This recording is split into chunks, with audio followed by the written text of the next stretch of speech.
Hey, salut! Bienvenue dans cette nouvelle vidéo.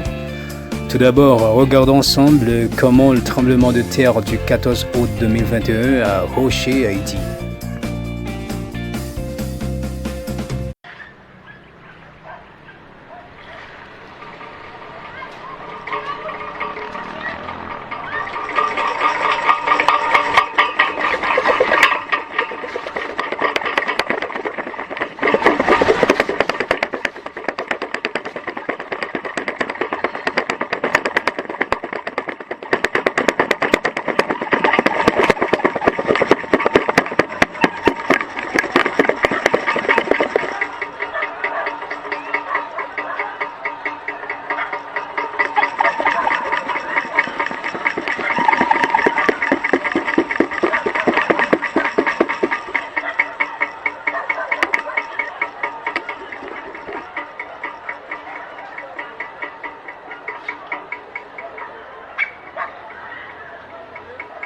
Le samedi 14 août 2021, dans la matinée, un fort séisme de magnitude 7.2 s'écoule sud du pays, faisant au moins 2500 morts, 12 000 blessés, 52 000 maisons détruites, selon les autorités du pays.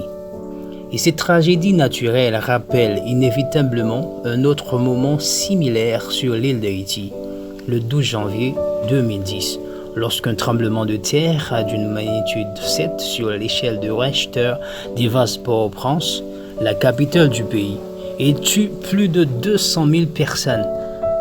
Cela s'est déjà produit en 1887, 1842, 1770 et 1751. Mais pourquoi tant de tremblements de terre se produisent-ils en Haïti ? L'une des réponses se trouve peut-être dans l'après-midi du 12 janvier 2010, lorsque les experts se sont immédiatement rendus compte que la secousse qui a frappé l'île et dont les journaux télévisés ont fait état serait l'une des pires catastrophes naturelles récentes. Outre le fait qu'il s'est produit dans l'un des pays les plus pauvres d'Occident et l'un des moins bien préparés à de tels événements, le tremblement de terre a frappé dans une zone où se trouve un réseau complexe de plaques tectoniques et de failles géologiques. Haïti est situé au milieu de vastes systèmes de failles géologiques résultant du mouvement de la plaque caraïbe et de la plaque nord-américaine massive.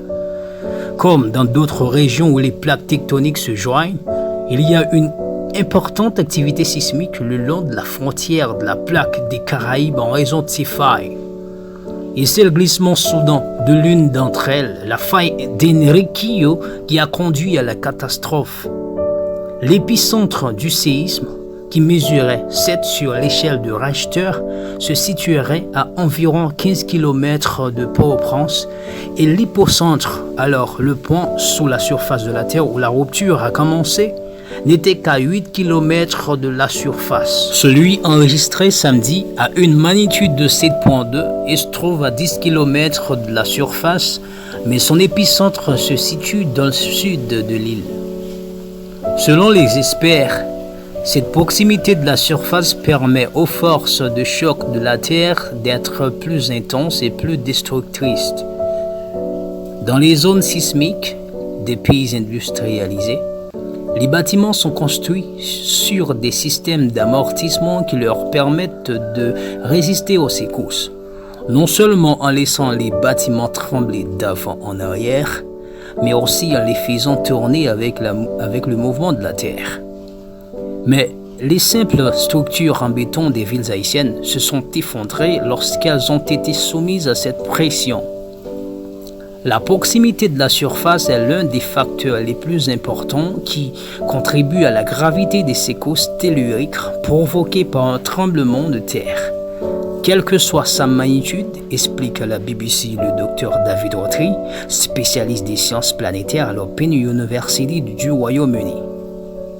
De plus, les secousses ont tendance à être plus importantes si elles sont plus proches de la source. Comme le tremblement de terre de 2010, l'épicentre se trouvait à seulement 15 km du centre de la capitale et c'est pourquoi elle a été si détruite. Ensuite, une série de fortes répliques Plus de 10 d'une magnitude supérieure à 5 a achevé la dévastation. Mais bien qu'Haïti se trouve dans une zone à haut risque sismique, le dernier tremblement de terre majeur avant la catastrophe de 2010 remonte à 150 ans. La côte nord du pays est située à la limite des grandes plaques tectoniques des Caraïbes et de l'Amérique du Nord, où de vastes blocs de la surface terrestre se déplacent les uns par rapport aux autres dans un mouvement horizontal. La plaque des Caraïbes se déplacerait vers l'est à un rythme d'environ 2 cm par an. Et comme le soulignent les experts, le glissement de la faille d'Enriquillo était prévu depuis longtemps avant 2010. Il avait tenu bon au cours des 250 dernières années, affirme à la BBC le docteur Roger Busson du British Geological Survey à propos du tremblement de terre de 2010. Pendant tout ce temps, il emmagasinait de la pression alors que les plaques glissent l'une sur l'autre. Et ce n'était vraiment qu'une question de temps avant que cette libération d'énergie ne se produise. La question que nous nous posions était de savoir si elle allait être libérée en une seule fois ou en une série de petites secousses. La réponse est que c'était tout à la fois. Les rapports indiquant que dans ce dernier cas, la surface le long de la faille était, dans certaines parties, séparée de mètres ou plus. Selon l'USGS, United States Geological Survey, la faille d'Enriquillo a pu être à l'origine de plusieurs séismes majeurs au cours de l'histoire, ceux de 1860, 1770, 1761, 1751, 1651, 1684, 1673 et 1618, et aussi celle qui s'est produite ce samedi.